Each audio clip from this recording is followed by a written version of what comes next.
Good morning. This is Michelle Love. You're listening to KPCALP in Petaluma, a free-range radio and TV station. Thank you for tuning in. I hope you're having a delightful morning.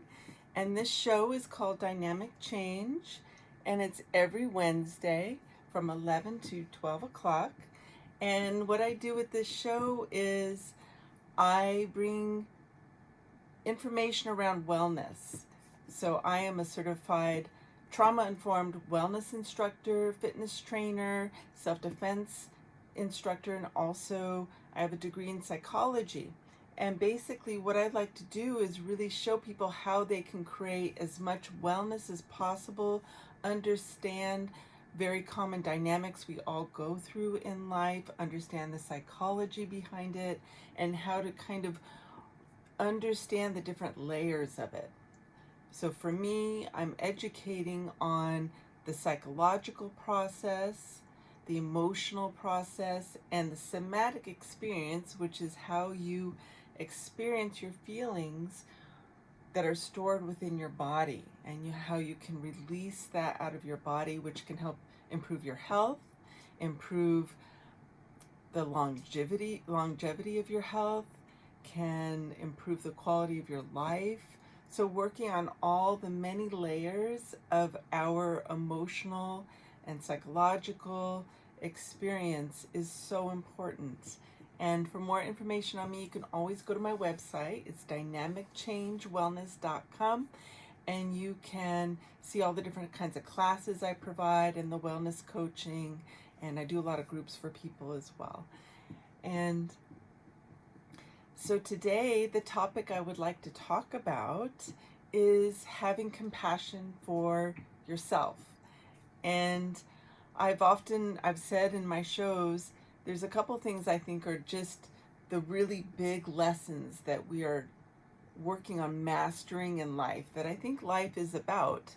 And one of them is self-love. And what I think goes hand in hand with that is also accepting yourself and having compassion for yourself. And when we are loving towards ourselves, we feel 100% positive within ourself and our expression of how we feel about ourselves with other people. So if you think about when we feel really good about ourselves, then we are going to show up without any holding back, and in our lives, for the people we really love and for the things that really matter. And when we are hard on ourselves and tearing ourselves down, we can either look at, not only is that uncomfortable for our own experience within ourselves and the expression that gets mirrored throughout our lives, but also if sometimes I think it's easier to do things for other people than for ourselves. And I would love to say that we can all do it just for ourselves, and I think that would be the healthiest and the best. But if we can't do it for ourselves, do it for the ones you love, and realize the kinder you are to yourself, the more you can be there for them. So if you need to do it that way, it's a wonderful excuse, in my opinion, especially if you have kids and family, anyone that you're connected to really take that time to be gentle with yourself, have some compassion, and stop being so hard on yourself is only going to pay off. So if you are a parent or a grandparent or even just a friend, when we master being accepting, loving, kind, understanding with ourselves, you model that for everyone in your life. So if you have kids, if you have grandkids, even your best friend, your partner, whoever is in your life, the more you mirror that for people, model it for people, everyone learns. And that's a huge benefit to everybody and ultimately to society, because this ripples out. So when we learn this particular lesson, it generates more positivity, more understanding and ease, and it's just so much healthier for everybody, because when we are hard on ourselves, we are creating a stress. We are creating a stress for our health, for our relationships, for how we express ourselves in our lives. Everyone feels it. Even on subtle levels, this gets radiated out. And it doesn't help anybody. No one benefits from stress and from internalized anger on the self and being hard on the self. It doesn't help anybody. And it also doesn't help yourself to punish yourself and judge yourself for the imperfections that you've had throughout your life. Life is a learning process. So what I would like to talk about today is give you some exercises of how you can look at what your life has gone through, what you've worked on healing and mastering, and being able to look at that in a way where you have some compassion and understanding for yourself. And I think this is a really powerful thing to talk about, because it's really easy to be angry. It's really easy to judge people and to judge yourself. All those things are very easy to do. What is more challenging is to work on finding that compassion and love and understanding for ourselves and others, and that patience. And the amount of harshness we may project onto ourselves at times is usually not what we would do towards others. And none of it's going to help us grow and feel better inside and have a better self of well-being, a better self of emotional health, mental health, and physical health. So I want to give you an exercise of a way you can address this. So if we look at life and we look at it in the terms of it's all a learning process. And so when we go through whatever life events we go through, how are we learning from it? So sometimes, life is an intense journey, and there's always going to be things that you regret. There's always going to be a certain level of trauma, sometimes mild trauma, sometimes extreme trauma. We grow up with particular situations that we just kind of come into. We raise our own kids. I mean, there's so many big events, and all of it are things we can learn from. And it's going to be messy. It's going to be, very imperfect. But if we can find a way to find this flow with it, and I'm going to give you an example before I get started on this. And I've always really enjoyed doing art, but I had this approach to art where I did not expect perfection. And what I allowed myself to do was, I noticed the biggest experience of enjoyment for me was just kind of allowing the creative process to be very imperfect, and I really enjoyed blending colors. So whatever medium I was working with, it wasn't about creating a perfect picture, like drawing a person or an animal perfectly. For me, it was more like the expression of the color was really satisfying to me. And if I was drawing something and I didn't like the way it was coming out, I would just allow myself to relax a little bit in my body, take some deep breaths, and keep transforming what I was making. Just keep going.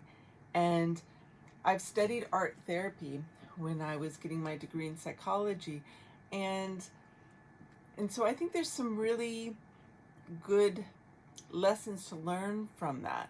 Like allowing yourself to keep going, like moving through the discomfort, because this is really applicable towards life.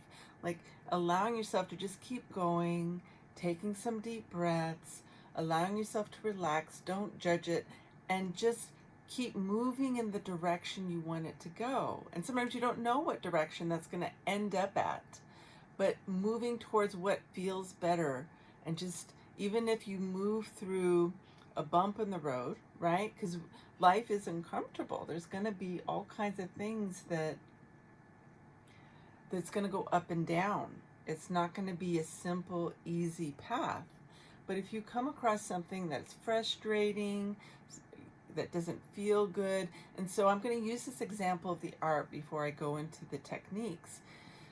So my favorite art medium was the soft chalk pastellos. And the reason I really love those was because for blending colors, I found it really satisfying because I could just use my fingers. It didn't have to be this perfect thing, and they blend so easily. It's like a soft chalk, but it's made for art, right? It's not like the chalk you buy your kids to do on the sidewalk. So, it's a fancier chalk and everything.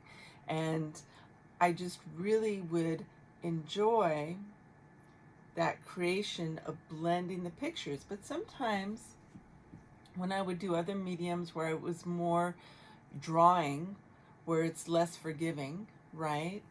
And I didn't quite feel good with what I was creating. That's a lot about how we feel about ourselves.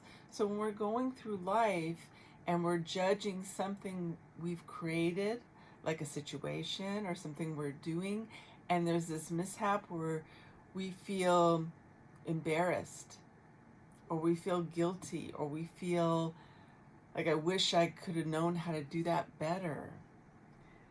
Being able to allow yourself to move through that is so powerful, because how often do we just stop ourselves, judge ourselves, and put ourselves down maybe in our head, have negative talk or whatever. I mean, that is more common rather than being, taking a breath and treating it like this example that I'm giving you around art.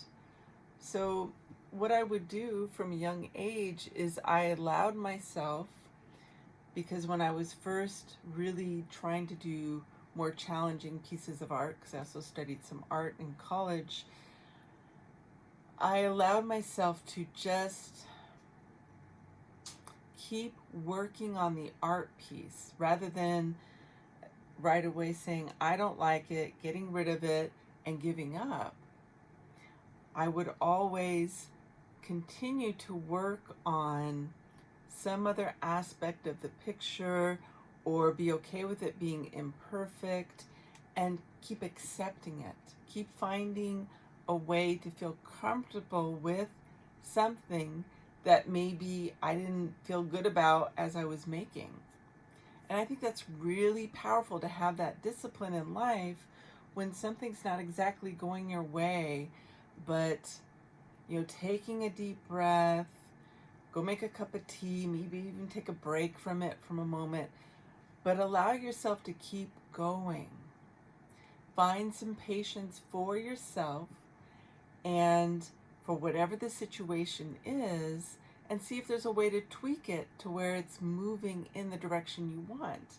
Even if you're acknowledging to yourself, well, I'm not crazy about this thing I'm making, but I'm going to see if I can work through that discomfort and maybe change this color scheme.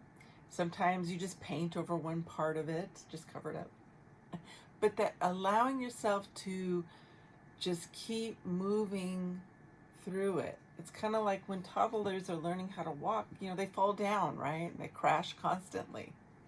And they get right back up though. They don't get discouraged. They really want to learn. They really want to keep moving forward because it's exciting for them to get the end result of the accomplishment.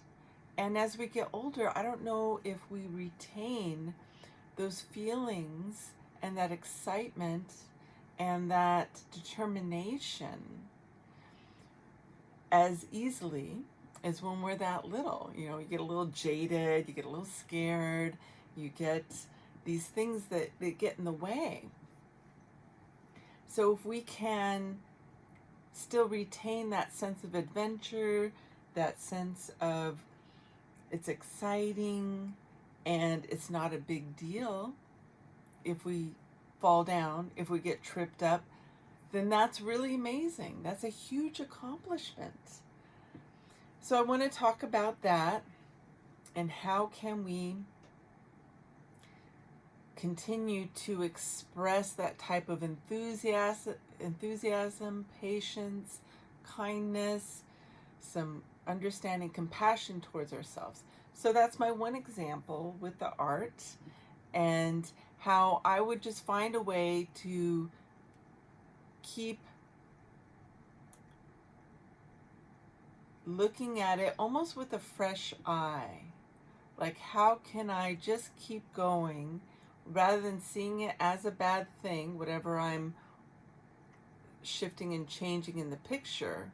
Why does it have to be a bad thing? When the toddler falls down, it's not a bad thing to the toddler. They may cry, but they'll get right back up and try. So when we're adults, why does it have to be a bad experience if we feel we have, made an error, if we've had a mishap, if we are learning something new, and of course it's going to be challenging. So finding this resilience within yourself to have patience, to have some kindness, to still have an adventurous feeling when we are approaching learning and understanding it is a learning curve. It is, the power is in the experience of the learning. And so all the things that happen in the middle when we don't know what we're doing well, right? We had to learn from some hard experiences. We had to fall down. Whatever we did, that is a process.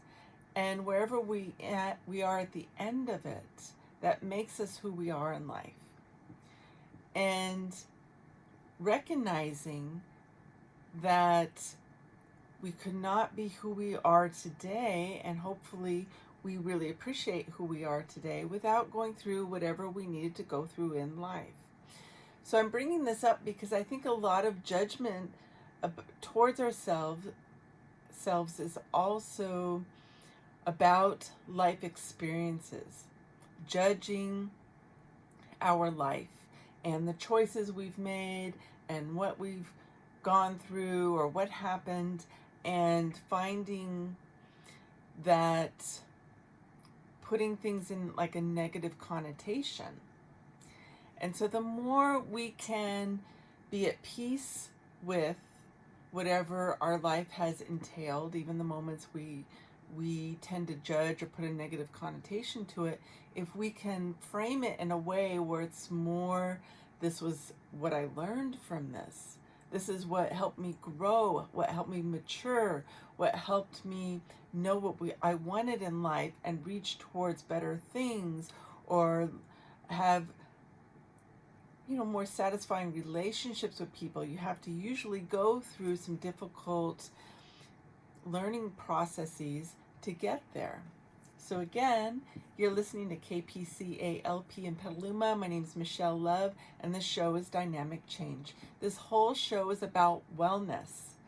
And the topic of wellness I'm talking about today is about having more compassion for yourself, and in retrospect, when you're looking at your life and being able to appreciate the challenges you have gone through in your life as a learning experience, and if there's any pain attached to certain things that have happened in your life, like I want to give you some techniques of how you can let go of the pain and either restructure the way you're looking at that in a way that's beneficial, and being able to walk away with the things you gained from going through whatever you had to go through, what you learned, the value of it, so you can feel more at peace within yourself, so you can have appreciation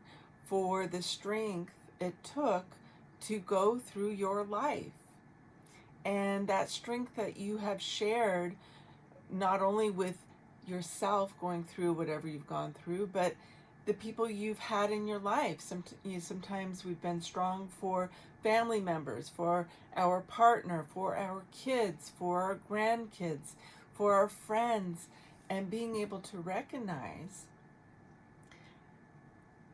the power and the strength and the goodness that we have obtained from these situations, and being able to honor that, because I think with life being as complicated as it can be, and there's always something we're like, I wish I could have done that better, right? We judge ourselves. I wish I didn't have to go through that.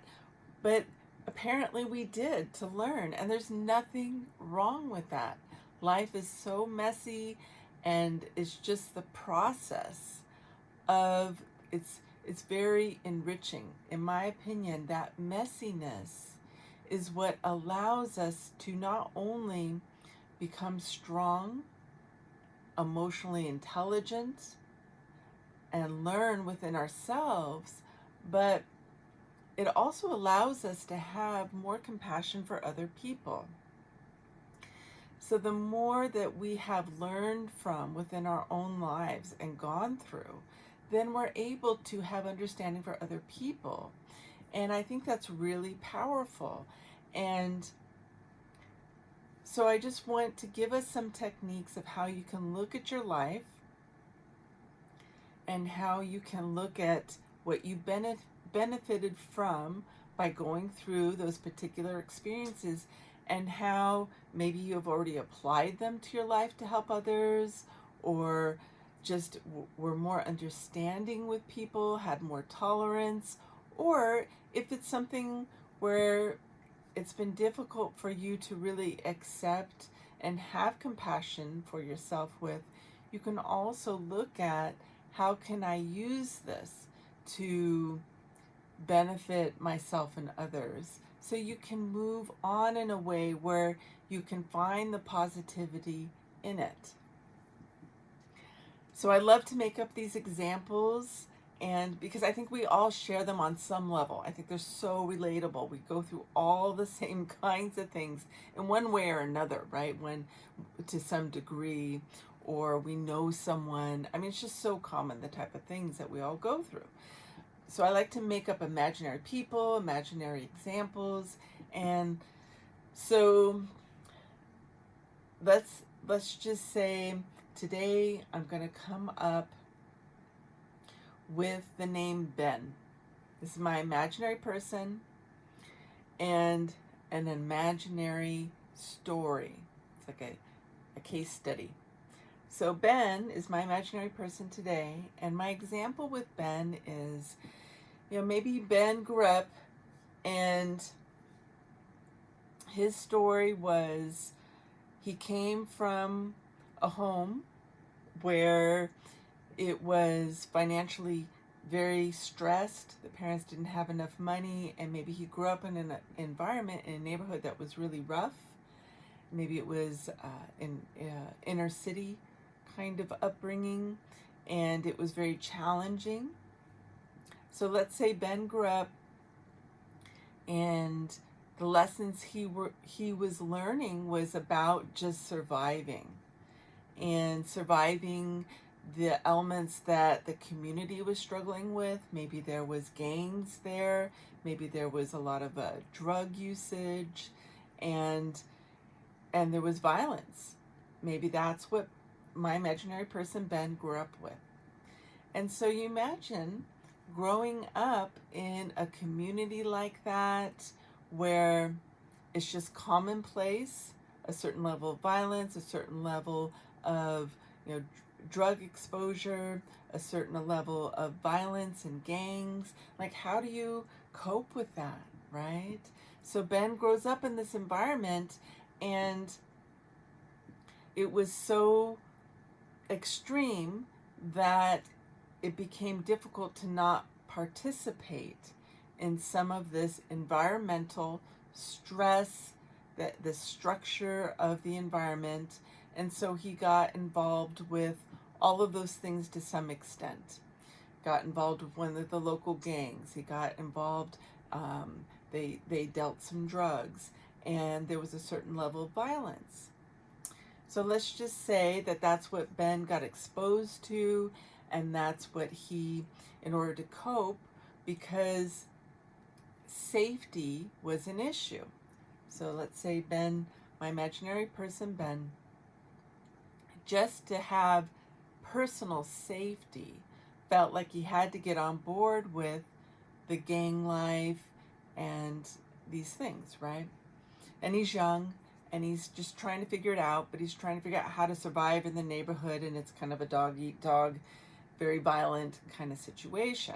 So let's say Ben, this is his teenager years and everything, and he starts to become a young adult, and let's just say that his friends get in some trouble, and they end up having to go to juvenile hall, and he decides that that's enough trouble for him, which is huge, because oftentimes this can continue into adulthood. But let's say his friend got killed. Okay, and again, I'm making up stories here, but these stories happen in life and society. So my imaginary person, the imaginary story is Ben. And so they get in trouble, they go to juvenile hall, and his best friend got shot. Okay, so again, my imaginary story, within this gang activity. And for him, it was really devastating. He was like, I don't want to be around this kind of violence anymore. That was just so painful for him, and he felt very depressed, and really decided he had to make some big changes. So he does this time in juvenile hall, and he decides that he's going to do whatever it takes to turn his life around. So rather than feel bad about the gang activity he did and the lessons he had to learn, he's going to learn from those lessons and do something good with it, right? Because if he feels shame about it, that doesn't help anybody. But transforming that. So he gets out of juvenile hall, let's say he's 18 years old, and he decides that he's going to work really hard. For one thing, he's going to he applied for a particular trade.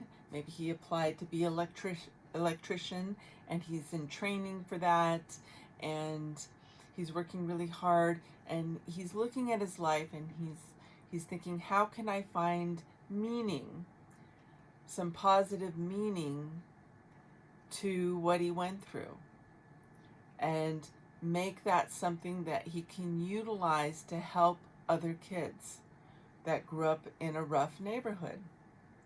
So this person, Ben, decides he's going to volunteer at the Boys and Girls Club. And so at the Boys and Girls Club, he decides, well, I'm just going to volunteer. I'm going to give maybe one day a week on one of his days off, where he goes and he just helps. He plays basketball with the kids, and he talks to them, and he talks to them the importance of staying away from the gang activity, to show them how they can create hobbies that can fill up their time, that they can do sports or particular things that help them stay healthy, stay away from the drug arena, and maybe he also helps them with communication. So communicating with an environment that is so challenging not to fall into the pattern that if, it's almost like a threatening environment where if you do not get on board with the violence, you could die or like there's almost like a peer pressure, right? With something like that.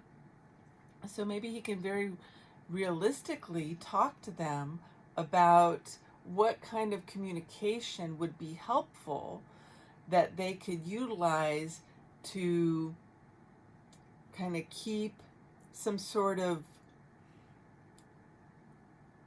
rapport where he's not presenting himself in a disrespectful way, because I know a lot of it's about this power and control dynamic. So maybe he can talk to them about how he can communicate to people in the environment that that's just not what he's gonna, he has these other things that he's doing with his life, but he can avoid conflict with that power dynamic. Like, how powerful is that? Someone that's gone through it that can help them work through how to navigate that really tricky situation. And maybe he is also donating his time to talk to schools. Maybe he's approached the schools in the area and he's saying, look, I grew up in this area. It was a really challenging. There was a lot of drugs. There was a lot of gangs. And I want to talk to the kids at an assembly. Can I present what I would like to talk about and talk to them really honestly about that not being a really good life to fall into, and how we can start trying to work with the kids, educate the kids on another way to handle their lives, even when they are within an environment that has that high level of violence and negativity and things that are so easy to fall into, to get into that kind of peer pressure of the environment, right? And so my imaginary person, Ben, decides to create this kind of community service almost, where he's trying to find a way to help the kids. He's donating his time at the Boys and Girls Club, and maybe he develops a little bit of a movement. And this is all to honor his friend that died. So for him, this helps him find peace with his friend dying. Like, it wasn't just for naught. That there wasn't any kind of good situation that could come from his friend dying. So my imaginary example today is about this person, Ben, going through growing up in a really rough neighborhood, gang activity that he got involved with, drug activity, violence. He had to go to juvenile hall. His best friend gets shot and killed. And what he decides to do with that is, rather than being stuck in the pain of it, being stuck in the depression of his friend being killed, being stuck in judging himself and feeling so bad about himself for those things that he experienced within his life, rather he's going to turn it around and try to help youth not go down that same path, because he has that life experience. So that life experience, because today I'm talking about having compassion for yourself. So rather than judging himself and always saying in his mind that, putting himself down and having a low sense of self-worth because of those choices, instead what he's going to do is he is going to turn that around and consider, how can I help others? Because if you haven't been down that road, that painful road in life, it doesn't allow you to fully understand other people that are dealing with it and trying to heal from it or trying to learn about it. It's like the pain we go through in life is so valuable because it allows us to really be present and help other people that are going through it. And maybe we can let them know we already went through that particular lesson. Ben can say, I already went through that and I want to tell you all about it. And maybe help others stop the pattern from repeating. It's so powerful. So looking at those life experiences as something that's empowering, where it made Ben strong on the inside. Maybe he became so committed within himself that he never wanted to go down that path in that particular way, that he felt so strongly about supporting, kids having some support in those neighborhoods. And so he found this inner strength within himself that actually gave him a really strong, almost life purpose in his community that helped so many kids from him learning this really hard lesson. But it empowered him to know what he wanted to do in his life to help others. And so it all depends on how we look at these things. So that's my example, my imaginary story about Ben. And so I want to give you some techniques of how you can look at something that maybe you've judged in your life, or you just haven't been able to see any good that happened from whatever it was that you went through. Because I think we all just go through really intense stuff in life. So some examples of what you can do. And again, I'm talking today about having compassion for yourself, love for yourself, and being able to release pain around life events that have happened in your life that maybe were really painful, that you've always judged, that it just held so much pain for yourself. And you're listening to KPCA-LP in Petaluma. This show is Dynamic Change every Wednesday at 11 o'clock to 12 o'clock.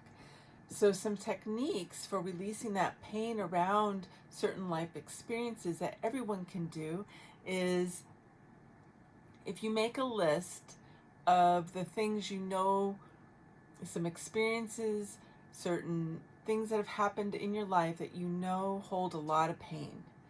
And I think the reason we go through life experiences is to get to the other side, right? The other side, not to hold on to the pain. That's not the reason we go through it. Because if we hold on to the pain, it's going to get in the way of us living our lives. And we're here to really enjoy life, and we want to really enjoy that experience of life.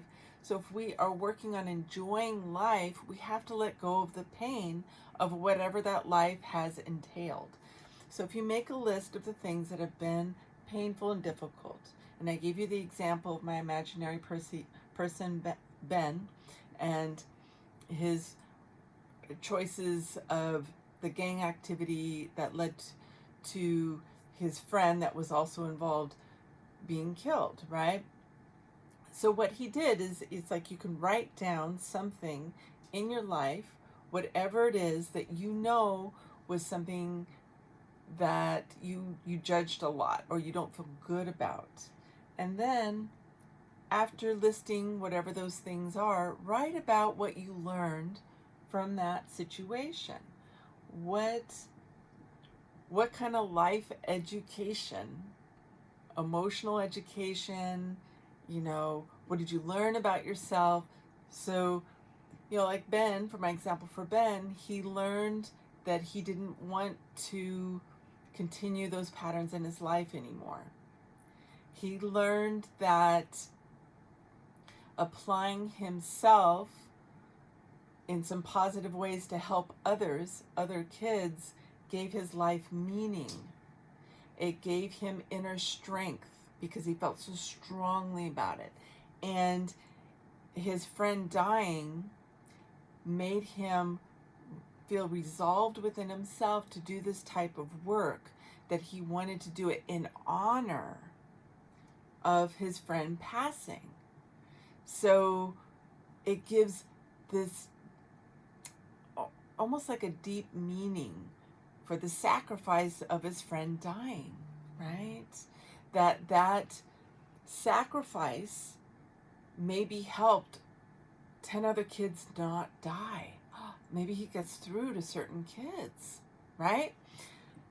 And he stops that pain from having to be part of their life. So how powerful is that? And sometimes we have no idea how much we're helping people until, 10, 20 years later, that person comes back to you and they say, thank you. You know, what you said that day affected my life in this way, and it really made a huge difference. I've had people do that to me, and I was always blown away, because in that moment, your heart is really wanting to help someone, but you don't know that maybe you really, really, really are making a big difference in that moment. And by listening to your heart, or doing what you feel really moved to do, that the inner part of you is telling you to do, and that's the strongest impulse. When you trust that, sometimes it is amazing what results from that. Like, we just don't realize that is the most powerful voice within us. It's not what our mind is saying. I'm sorry, the mind is wonderful, it's intelligent, but the heart and your gut is even more intelligent, because it's a deeper level of yourself. Because our mind gets busy, it can have negative self-talk, it can have negative belief patterns, but your heart and your gut doesn't have that level of distraction and convoluted busyness to it. And if you listen to your heart and your gut, that's really going to tell you what you need to hear a lot of the times in life. So Ben, this is what Ben did with his example. So if you look at something you've gone through, you write what you learned. Okay, what did you learn from life by that experience? What did you learn that emotionally? What emotional intelligence did you acquire from going through whatever you did? What did you learn about yourself by going through that? So Ben, my imaginary person, learned that he wanted to use these really powerful experiences to help others. He wanted to learn how to shift his whole direction of his life. That's huge. He wanted to learn how to feel good about himself. That is major. Learn how to accept it about himself. To accept, okay, I went through something really scary. It was really scary for Ben. It was all kinds of fear-based, things that drove those activities. The whole gang life and all that stuff. I mean, if you boil it all down to everything, in my opinion, you boil it down, it's all fear. And so all those power dynamics develop from fear, poverty, right? Doesn't mean it has to happen for everybody that grows up in an environment that has a lot of fear or poverty. It doesn't mean that. But, I think fear is at the base level. And that supports all these other really destructive layers, the violence. So fear is at the bottom, everything gets built on top of it. Violence, gangs, drugs, all these things happen because there's fear at the bottom. So he had to conquer his fear. He had to really conquer his fear that he could realize that he had gone through the scariest things he possibly could in life. And anything else from there on out was going to be cake in a lot of ways, because it not only was it really scary being in the gang, but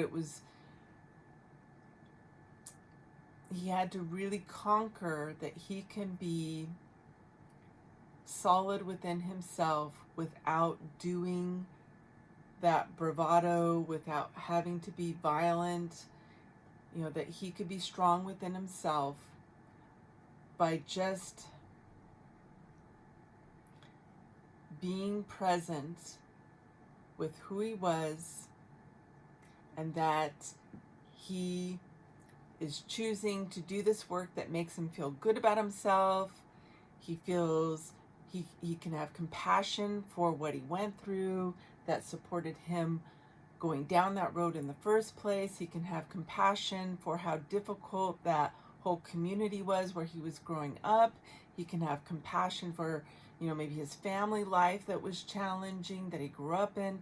He can have compassion for all those things and realize everyone was just doing the best they could. But he wants to learn from it and let go of the pain, because if he doesn't let go of the pain, he could be stuck in that forever and continue having a life with those negative elements that don't help him and doesn't help anybody. But if he can accept it, have compassion for it, and understanding for everyone involved as much as possible, he can move through it to the other side. And so that's what he did. He realized that he doesn't want to see himself through those negative filters. Therefore, he's come to peace with those inner parts of himself, and he can have understanding, compassion for himself, and he can switch his life, right? And then he can also do these things in the world to help other people. So these are huge life lessons, and the internal work that he does in order to navigate his life down a different road is a huge accomplishment. So anytime we're looking at something in our life where we're like really judging, and it could be anything. I mean, it could be as a parent, it could be, within your relationship or your divorce, or this, there's so many things, substance abuse, whatever it is. All of it is just an experience that we can look at in a way where we can write down, what did I learn from this? Okay, so write down whatever is challenging. What did I learn from this? And what did I emotionally learn about myself? There's always something to learn about ourselves with whatever we've gone through in life. So learning that, okay, I don't deserve to be treated like that. And that can be a lesson. One of the lessons is learning to love yourself enough to pick a healthier situation next time, or a healthier person to be involved with. Sometimes we have to learn that we are worthy of good treatment. It can be that you're not to blame for something that happened in life. Like, really try to break it down and realize that whatever happened, you can accept it. You can forgive other people. But the way to forgive somebody doesn't mean you have to absolve them of maybe they did something that could be considered unforgivable. You don't have to absolve them, but to forgive the pain of the situation. Sometimes that's enough. You can say, okay, I do realize that person had these particular issues which led to that behavior, and it's a process. Maybe it's like, I'm not going to absolve them of making that choice and doing that really hurtful thing, but I can understand. At some point you can move to an understanding of, I realized how broken that person was. But you can let go of the pain. When we let go of the pain, that is the learning.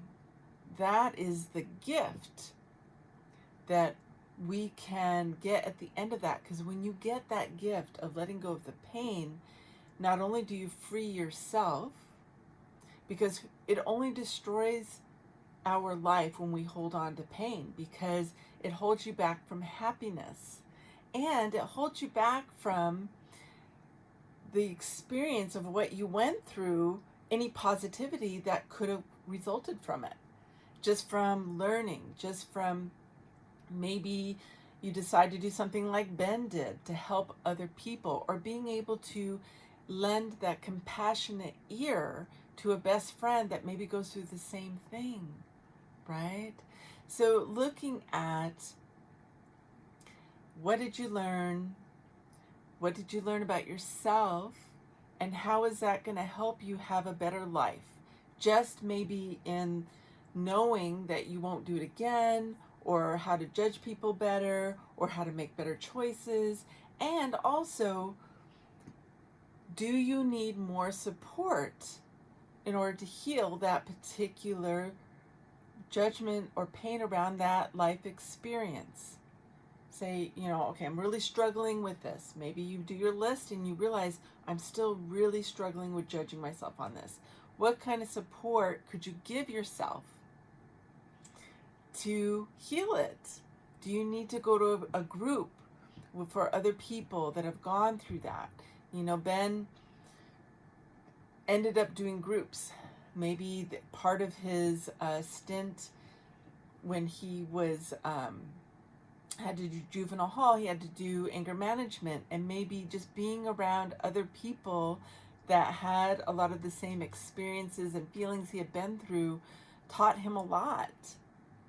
And maybe he got some counseling and that really helped him. So it gave him some support, and maybe he educated himself a little bit on, maybe he realized that he had some really deep depression, right? And especially after his friend died. So maybe he got some books on depression. Maybe he saw a therapist for that depression and that anger.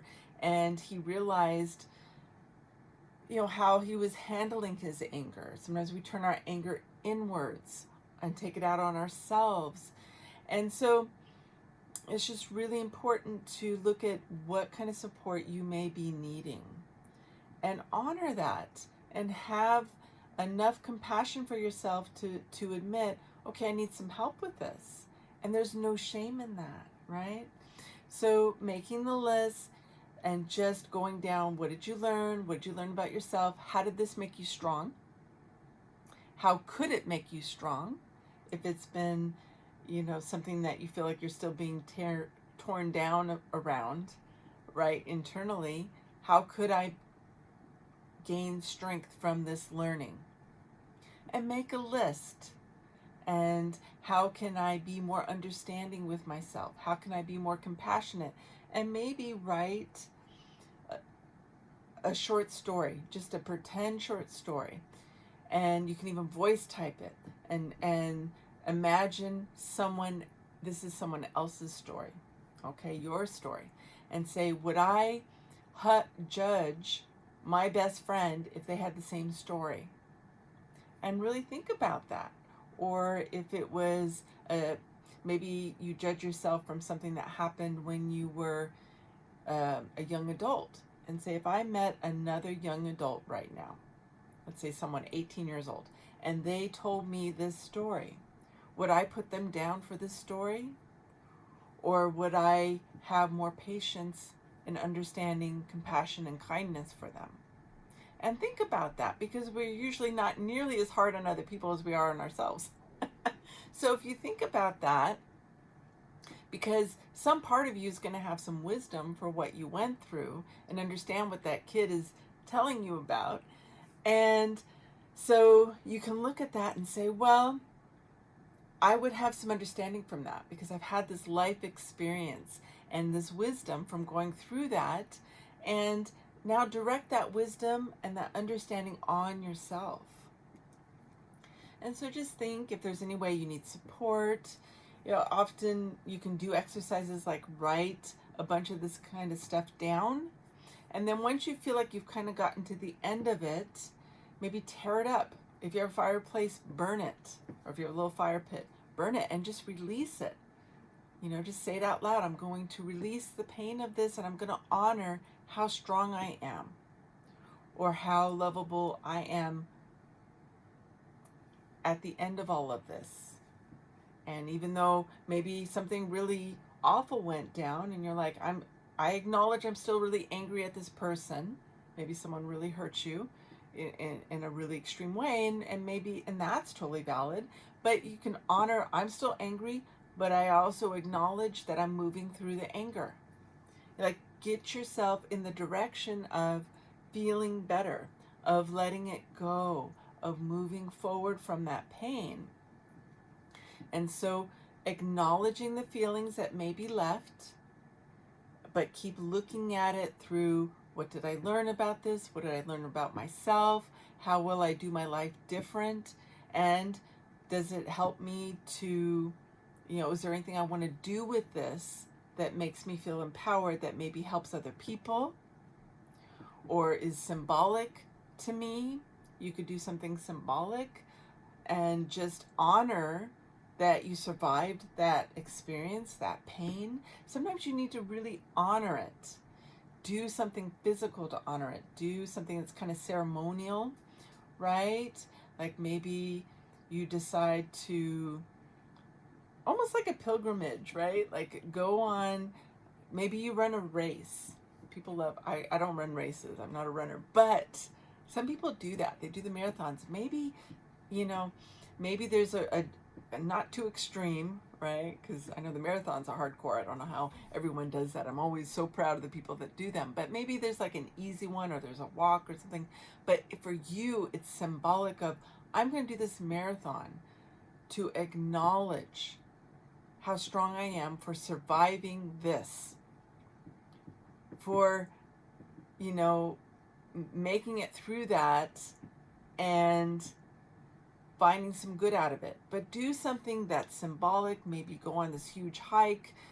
Do something that really, really just acknowledges how wonderful you are. Because we're all good people. And everyone makes mistakes, and life is really challenging. And we have to find some way to find some positive way to treat ourselves and to continue to heal. Because as we continue to heal, the more everyone benefits, not only us in our lives, but everyone we come in contact with, and ultimately society. This ripples out. So I hope you've enjoyed my topic today of having compassion for yourself. I'm going to let you know about one of the shows we have here at KPCA LP in Petaluma. It's called Indoor Windows, Mondays from 1 to 2 p.m., hosted by Art Walker. Jump into Uncle Artie's tie-dye time machine on Mondays at 1 p.m. and journey to the center of your mind. Indoor Windows delivers you an hour of small psychedelic, paisley prog, garage, fuzz, and other music to help you plan your escape. Your host and guide, Art Walker, serves equal doses of comic classics alongside obscure gems. Tune in and vibrate to the music of the late 60s from the When Simply Thinking Could Make It So. It sounds like a totally fun show. Indoor Windows. So again, my name is Michelle Love. You can go to my YouTube station, Michelle Love with Dynamic Change and Wellness, to see all the shows that I have done to promote wellness, and also to learn about certain activities and groups that I do for the community. My website is dynamicchange.wellness.com, and this show is every week on Wednesdays from 11 to 12 p.m., where I'm bringing techniques to have more wellness in your life, to understand emotional challenges, and to ultimately have more happiness. I appreciate you tuning in, and I hope you are gentler with yourself after listening to this and have enjoyed some intriguing ways to look at what your life has given you thus far, and to enjoy it going forward. Have a wonderful day. Thank you for tuning in. I will see you next week, and enjoy the sprinkling weather outside. And thank you so much.